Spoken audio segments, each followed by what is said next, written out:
Pilas. En esta mañana tenemos también para ustedes un encuentro con el movimiento obrero. Nos acompaña Fabio Arias Giraldo, fiscal de la CUT Nacional, con el tema ingresos y desempleo. Fabio Arias, bienvenido a Encuentros Pedagógicos. Bueno, buenos días a los compañeros y compañeras y especialmente al magisterio del distrito que nos está acompañando en esta programación de encuentros pedagógicos. Y a usted, Andrés, muy amable por la invitación. Bueno, gracias, Fabio. El tema es este. Antes de la pandemia, pues en Colombia había una situación muy grave en términos de la precariedad del empleo.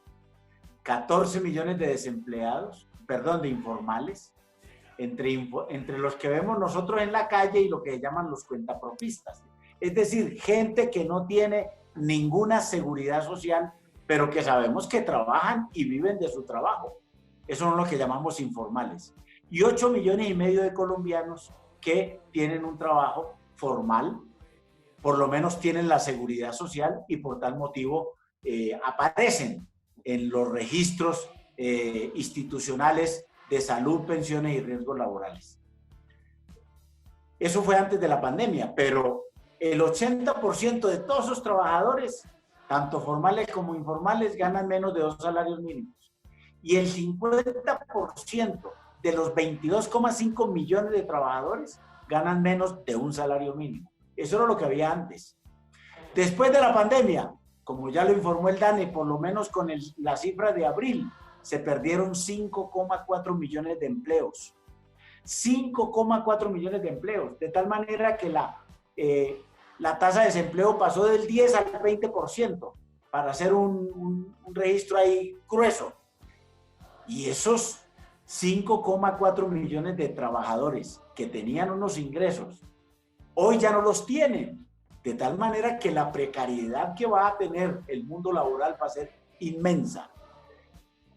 Y si a eso le suma de que les aplazaron el pago de la prima, si a eso le suma de que hicieron una reforma laboral y pensional en medio de la pandemia de manera autoritaria por parte del gobierno con los decretos 558 y especialmente 770 y 771, con el cual modificaron los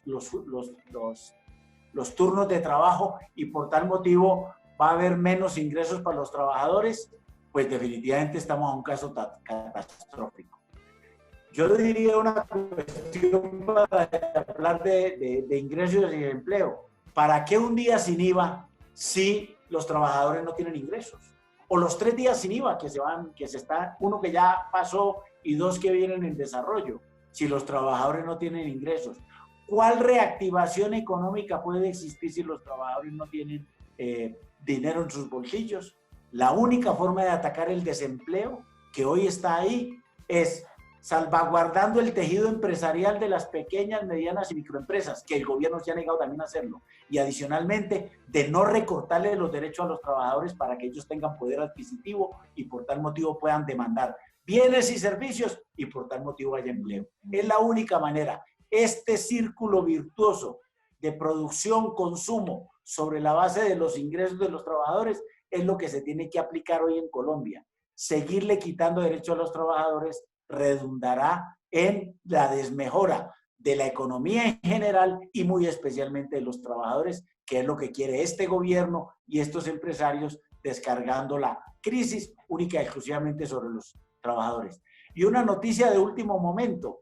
Hoy, en Bruselas, allá en Bélgica, en Europa, la Confederación Sindical Internacional, que es la confederación que agrupa a todos los sindicatos de todo el mundo, más de 200 millones de afiliados tiene esta confederación sindical, acaba de publicar lo que llaman ellos el índice de los derechos del 2020 para los trabajadores. Ese índice mide la condición exactamente de violencia, de derechos humanos y de libertades sindicales de 144 países. Y la noticia es muy triste para Colombia. Colombia, dentro de esos 144 países, según la CSI, está dentro de los 10 peores países del mundo en el cual atentan contra los derechos de los trabajadores. Entonces, aquí estamos corroborando algo que nosotros ya veíamos, pero a nivel internacional es muy vergonzoso para Colombia pero muestra evidentemente el talante de desigualdad y de violación de las libertades sindicales, de los derechos humanos y de los derechos de ingresos de los trabajadores que este gobierno tiene, y ya la Confederación Sindical Internacional, con este registro de estar entre los 10 países peores del mundo para los derechos de los trabajadores, muestra que evidentemente estamos en una situación de mayor precariedad. Esto está también en coincidencia con el informe de la Comisión de Expertos de la OIT, que también para la conferencia de la OIT, que desafortunadamente fue aplazada por el tema de la pandemia, ya estábamos dentro de los 20, en la lista de los 25 países donde más se violan los convenios internacionales de la OIT en materia de libertades sindicales. Entonces la noticia es muy triste, muy vergonzante para Colombia, pero muestra evidentemente la naturaleza y el carácter de este gobierno de Iván Duque y de los banqueros y de las grandes corporaciones internacionales que existen en Colombia. Fabio, muchísimas gracias por ese importante e interesante análisis sobre el asunto del desempleo, de los ingresos, pero además de las condiciones precarias de los trabajadores en Colombia y de la manera en que las élites políticas y económicas abusan de la clase trabajadora. Mil gracias y pues por supuesto lo seguiremos invitando para que nos acompañe con sus análisis en este espacio. Feliz día, Fabio. Bueno, buen día para todos, Andrés, y para todo el magisterio del distrito, para las maestras y los maestros del distrito.